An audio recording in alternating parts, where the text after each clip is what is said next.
नमस्कार विद्यार्थी मित्रांनो, माझी थोडक्यात ओळख करून देतो. माझे नाव शेकडे संजय काकासे. मी हिंदशाह मंडळाचे सीताराम सारडा विद्यालय बागडपट्टी येथे उपशिक्षक म्हणून कार्यरत आहे. तर आज आपण प्रकरण 4 1857चा स्वातंत्र्य लढा या पाठाविषयी माहिती पाहणार आहोत. प्रकरण 4 1857चा स्वातंत्र्य लढा. प्रकरण 4 1857चा स्वातंत्र्य लढा. 1857 साली इंग्रज सत्तेला हादरवून टाकणारा मोठा लढा भारतामध्ये झाला. हा लढा काही अचानक उद्भवला नाही. त्यापूर्वीही भारतात इंग्रजाविरुद्ध अनेक लढे झालेले आहेत. 1857च्या लढ्याची व्याप्ती आणि त्या मागची भूमिका आपल्याला लक्षात घ्यावी लागेल. आता 1857 साली इंग्रज सत्तेला हादरवून टाकणारा सर्वात मोठा लढा भारतामध्ये झालेला आहे. आणि हा लढा काही अचानक झालेला नाही किंवा उद्भवला नाही. त्यापूर्वी म्हणजेच 1857च्या पूर्वी सुद्धा भारतामध्ये इंग्रजाविरुद्ध अनेक लढे झाले होते. खूप लढे झाले होते. कोणाविरुद्ध? भारतात इंग्रजाविरुद्ध. पण 1857च्या लढ्याची व्याप्ती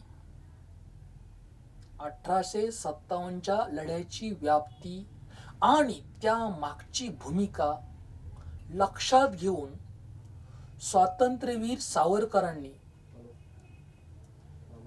ज्या पुस्तकातून ही मांडणी केली त्या 1857चे स्वातंत्र्य समर या पुस्तकाने पुढे अनेक क्रांतिकारकांना ब्रिटिशाविरुद्ध लढण्याची प्रेरणा दिली. प्रश्न असा आहे मुलांनो, क्रांतिकारकांना ब्रिटिशाविरुद्ध लढण्याची प्रेरणा कोणत्या पुस्तकाने दिली? कोणत्या पुस्तकाने दिली? त्या पुस्तकाचे लेखक कोण? याची डिटेल्स आपण परत पाहू. स्वातंत्र्यवीर सावरकरांनी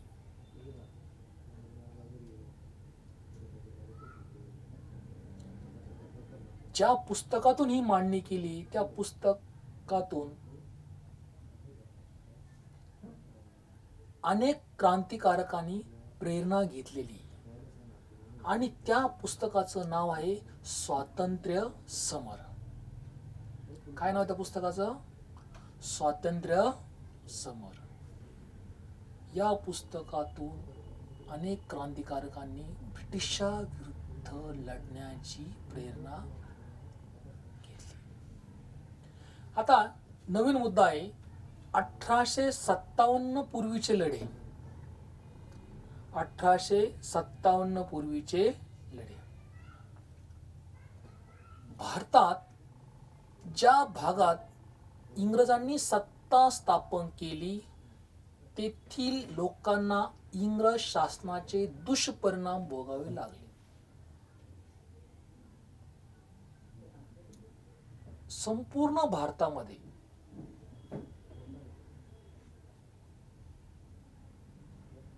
पण काही ठराविक भागात इंग्रजांनी सत्ता स्थापन केली होती. तिथे आपलं राज्य स्थापन केलं होतं. तेथील लोकांना, तेथील जनतेला इंग्रज शासनाचे, ब्रिटिश गव्हर्नमेंटचे दुष्परिणाम, वाईट परिणाम खूप भोगावे लागले. कंपनीच्या सत्तेमुळे, कोणाच्या सत्तेमुळे? कंपनीच्या सत्तेमुळे आपले सर्व स्तरातून शोषण होत आहे, याची जाणीव भारतीयांच्या मनात निर्माण होऊ लागली. की जी कंपनी आहे, त्या कंपनीच्या पॉवरमुळे, सत्तेमुळे आपले सर्व स्तरातून शोषण होत आहे, आपल्यावर अन्याय होतोय, अत्याचार होतोय, याची जाणीव भारतीयांच्या मनामध्ये हळूहळू निर्माण होऊ लागली. आणि या सत्तेविरुद्ध असंतोष वाढत गेला.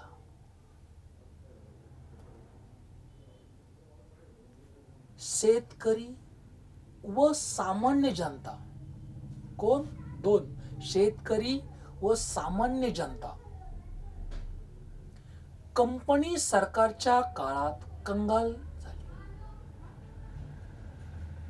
शेतकरी व सामान्य जी जनता आहे, सर्वसामान्य जनता जी आहे, पब्लिक, कंपनी सरकारच्या काळात कंगाल झाली, गरीब झाली. कोणाच्या काळात गरीब झाली? कंपनी सरकारच्या काळात. अशातच 1770 मध्ये बंगाल प्रांतात मोठा दुष्काळ पडला. कोणत्या प्रांतात दुष्काळ पडला? बंगाल प्रांतात. कधी पडला दुष्काळ? 1770 मध्ये. कोणत्या प्रांतात दुष्काळ पडला? बंगाल प्रांतात. कधी पडला? इसवी सन पूर्व 1770 मध्ये. इंग्रज राज्यकर्त्यांचे जनतेशी वर्तन मात्र उदासीन व संवेदन शून्य राहिले. ब्रिटिश गव्हर्नमेंटने जनतेची अजिबात काळजी केली नाही. कोणत्याही प्रकारची मदत ब्रिटिश गव्हर्नमेंटने भारतीय जनतेला केली नाही. ब्रिटिश गव्हर्नमेंट हे उदासीन होतं, संवेदन शून्य होतं. सन 1763 ते 1857, पहा परत, 1763 ते 1857 या काळात बंगालमध्ये प्रथम संन्याशांचा व त्यानंतर फकीरांच्या नेतृत्वाखाली शेतकऱ्यांनी लढे दिले. लक्षात घेण्यासारखा मुद्दा आहे, शेतकऱ्यांनी कोणाच्या नेतृत्वाखाली लढे दिले? शेतकऱ्यांनी कोणाच्या नेतृत्वाखाली लढे दिले? तर इसवी सन पूर्व 1763 ते 1857 या काळात संन्याशी व फकीर, कोण? संन्याशी व फकीर यांच्या नेतृत्वाखाली शेतकऱ्यांनी लढे दिले. इथपर्यंत समजलं? ओके. आता हे जे लढे आहेत, हे कोठे कोठे झाले भारतामध्ये? प्रश्न असा आहे, हे लढे भारतामध्ये कोठे कोठे झाले? तर गुजरात, राजस्थान, महाराष्ट्र व दक्षिण भारतामध्ये झाले. शेतकऱ्यांचे लढे भारतामध्ये कोणत्या ठिकाणी झाले? कोणत्या राज्यात झाले? तर गुजरात नंबर 1, 2 राजस्थान, 3 महाराष्ट्र, 4 दक्षिण भारत या राज्यामध्ये शेतकऱ्यांनी काय केले? लढे दिले. तसेच उमाजी नाईक, कोण? उमाजी नाईक यांनी दिलेला लढा असाच उग्र होता. कोणी लढा दिला? उमाजी नाईक यांनी दिलेला लढा असाच उग्र होता. उमाजींनी आपल्या रामोशी बांधवांना व स्थानिक युवकांना संघटित करून इंग्रजाविरुद्ध बंड केले.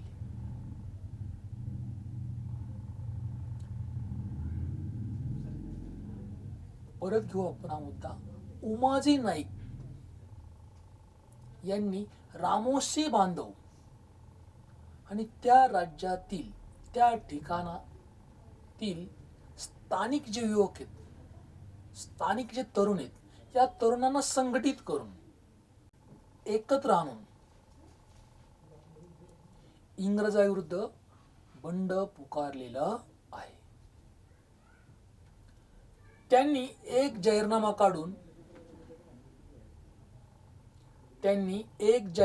काढून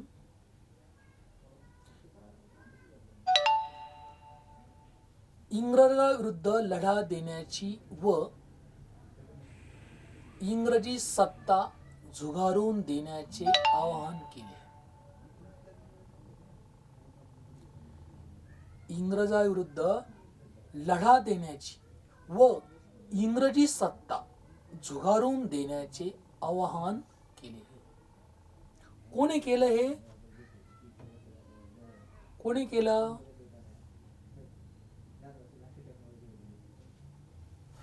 तर उमाजी नाईक यांनी. कोणी केलं? उमाजी नाईक यांनी. आता पुणे, सातारा, अहमदनगर, सोलापूर, नाशिक, भोर इत्यादी विभागात त्यांनी आपला दरारा निर्माण केला. महाराष्ट्रातील कोणत्या जिल्ह्यामध्ये उमाजी नाईक यांनी आपला दरारा निर्माण केला?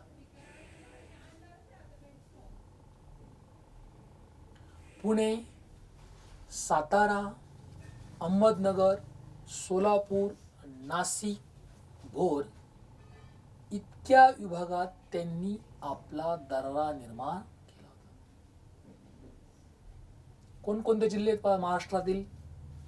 Number 1 Pune, number 2 Satara, 3 Ahmednagar, 4 Solapur, 5 Nashik, 6 Bhor. भोर हा काही जिल्हा नाही. इतक्या विभागात त्यांनी आपला दरारा निर्माण केला. इसवी सन पूर्व 1832 मध्ये कंपनी सरकारने उमाजी नाईक यांना अटक केली. कधी अटक केली? 1832 मध्ये. कोणी अटक केली? कंपनी सरकारने. कोणाला अटक केली? उमाजी नाईक यांना. इसवी सन पूर्व 1832 मध्ये कंपनी सरकारने उमाजी नाईक यांना अटक केली आणि त्यांना पुणे येथे फाशी देण्यात आली. पुणे येथे फाशी देण्यात आली. भारतातील आदिवासी जमातीने इंग्रज सत्तेला आव्हान दिले. भारतातील कोणी आव्हान दिलं? आदिवासी जमातीने इंग्रजी सत्तेला आव्हान दिलं, चॅलेंज केलं. या जमातीच्या उदरनिर्वाह जंगलातील संपत्तीवर होता. ब्रिटिश कायद्याने त्यांच्या हक्कावर गदा आणली. भारतातील आदिवासी जमातीने इंग्रज सत्तेला आव्हान दिलेलं आहे. पण या जमातीचा उदरनिर्वाह, उपजीविका जंगलातील जी संपत्ती असते त्या संपत्तीवर होता. मग ब्रिटिश गव्हर्नमेंटने हा वीक पॉइंट ओळखला आणि ब्रिटिश कायद्याने त्यांच्या हक्कावर, अधिकारावर गदा आणली आणि परिणामी बिहार, छोटा नागपूर परिसरातील कोलाम, ओडिसातील गोंड, बिहारमध्ये संथाळ यांनी ब्रिटिशांच्या विरोधात लढे. बिहार, छोटा नागपूर या परिसरातील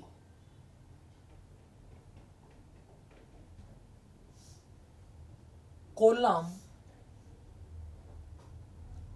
ओडिसातील गोंड, बिहारमध्ये संताळ यांनी ब्रिटिशांच्या विरोधात लढे दिलेत. महाराष्ट्रातील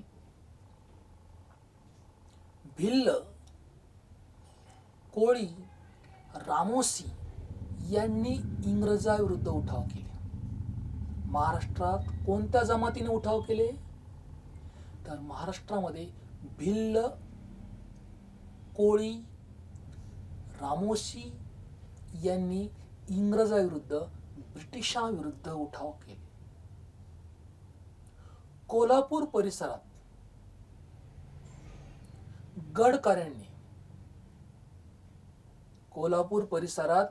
गडकऱ्यांनी, तर कोकणात फोंड, सावंत यांनी इंग्रज सत्तेला आव्हान दिले. परत हा मुद्दा पाहू आपण. महाराष्ट्रामध्ये भिल्ल, कोळी, रामोसी यांनी इंग्रजाविरुद्ध उठाव केले. कोणाविरुद्ध उठाव केले? इंग्रजाविरुद्ध. कोल्हापूर परिसरामध्ये गडकऱ्यांनी, तर कोकणात फोंड,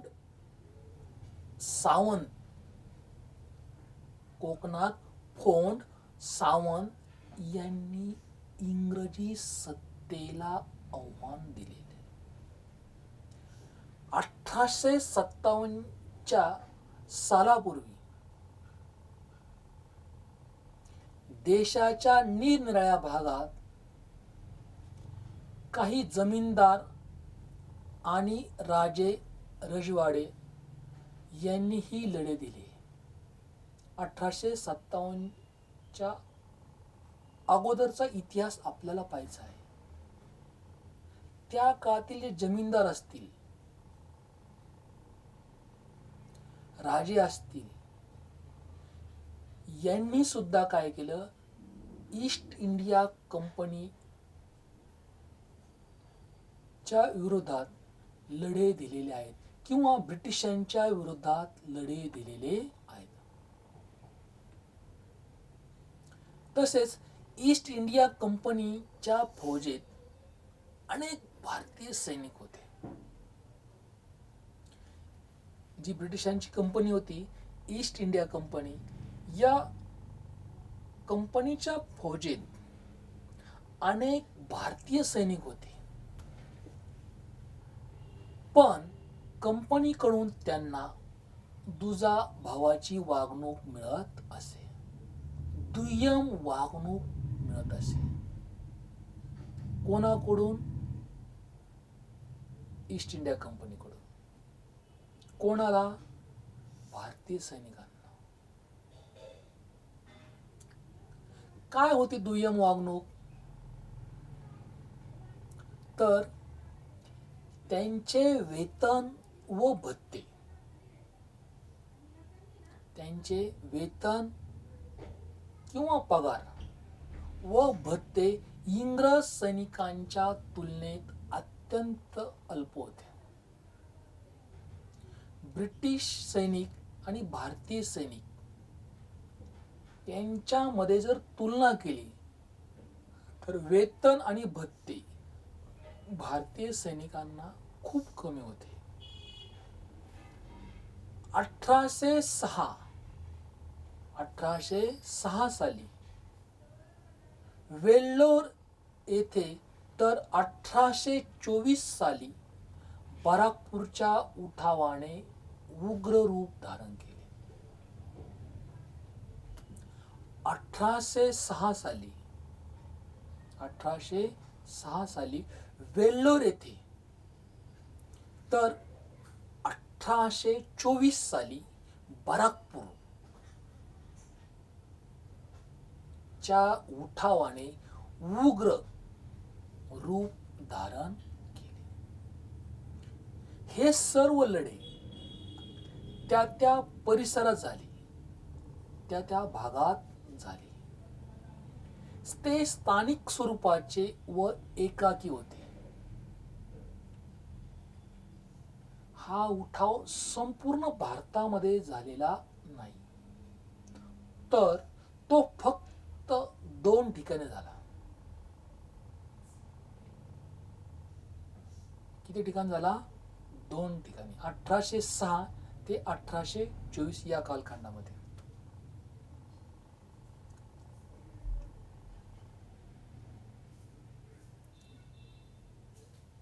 इंग्रजांनी बळाचा उपयोग करून ते उठाव मोडून काढले.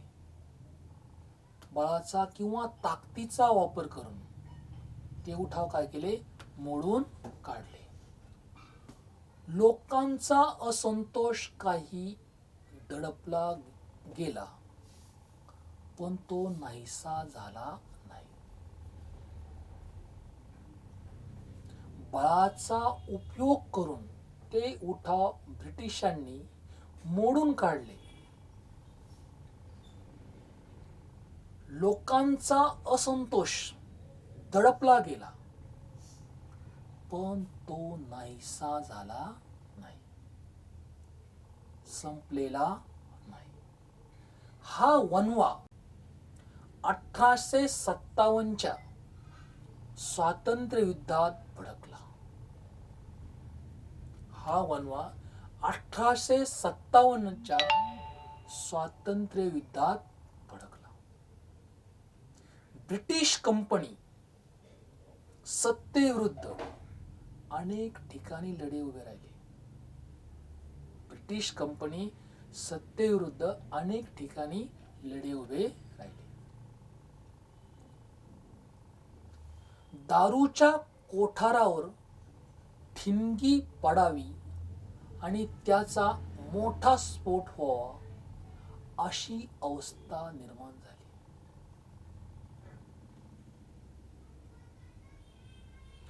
दारूच्या कोठारावर ठिणगी पडावी आणि त्याचा मोठा स्फोट व्हावा अशी अवस्था त्या काळी निर्माण झाली. भारतातील विविध वर्गामध्ये साठलेला असंतोष या लढ्याच्या रूपाने बाहेर पडला. अनेकांच्या मनामध्ये ब्रिटिशांविरुद्ध राग होता आणि या निमित्ताने भारतातील विविध वर्गामध्ये साठलेला असंतोष या लढ्याच्या रूपाने बाहेर पडला. त्याचा उद्रेक अभूतपूर्व अशा सशस्त्र लढ्याने झाला. अभूतपूर्व अशा सशस्त्र लढ्याने झाले. आता नवीन मुद्दा आहे 1857च्या लढ्याची कारणे. 1857च्या लढ्याची काय कारणे होती? का झाला 1857चा लढा? त्या लढ्याची पार्श्वभूमी आता आपण पाहणार आहोत. इंग्रज पूर्व काळात भारतात अनेक राजवटी होत्या. त्यामध्ये बदल झाला तरी गावगाडा पूर्वीसारखा चालू राहिला.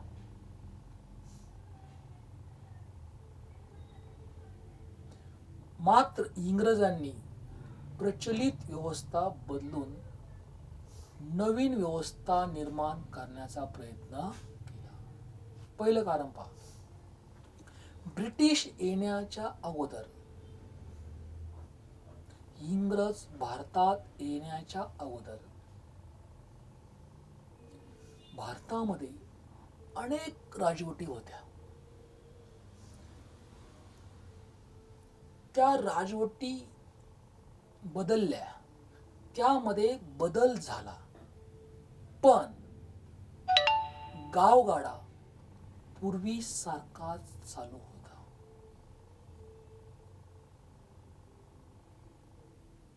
इंग्रजांनी मात्र प्रचलित व्यवस्था बदलून नवीन व्यवस्था निर्माण करण्याचा प्रयत्न केला. गावगाड्याचे बदलत असलेले स्वरूप, गावगाड्याचे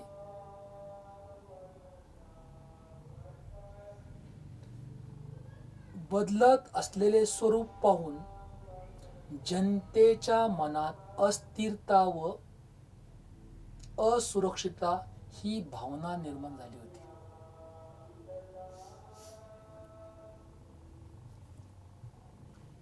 गावगाड्याचे बदलत असलेले स्वरूप पाहून जनतेच्या मनात अस्थिरता व असुरक्षितता ही भावना निर्माण झाली होती.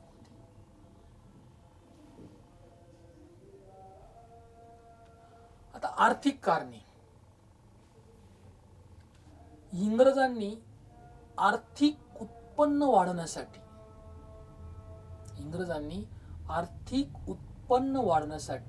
नवीन महसूल पद्धत अंमलात आणली. आपलं आर्थिक उत्पन्न कसे वाढेल यासाठी ब्रिटिश गव्हर्नमेंटने नवीन महसूल पद्धत अंमलात आणली.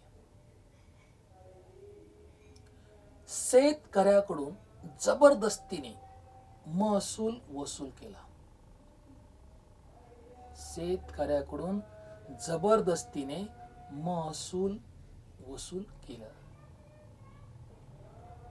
पर्यायाने शेती व्यवस्था कोलमडून पडली.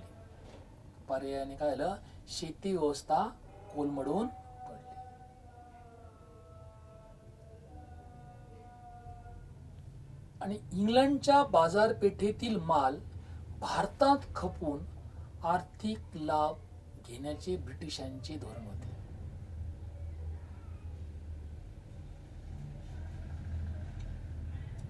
इंग्लंडच्या बाजारपेठेतील जो माल भारतात खपून, भारतात विकून आर्थिक लाभ घेण्याचे ब्रिटिशांचे धोरण होते.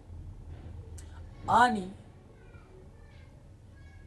येथील उद्योगधंद्यावर जाचक कर बसवले. भारतात विकसित झालेला हस्तकला व कापड उद्योग दिवाळखोरीत निघाला. भारतातील कोणता उद्योग दिवाळखोरीत निघाला? हस्तकला व कापड उद्योग. हे दोन्ही उद्योग दिवाळखोरीत निघाले.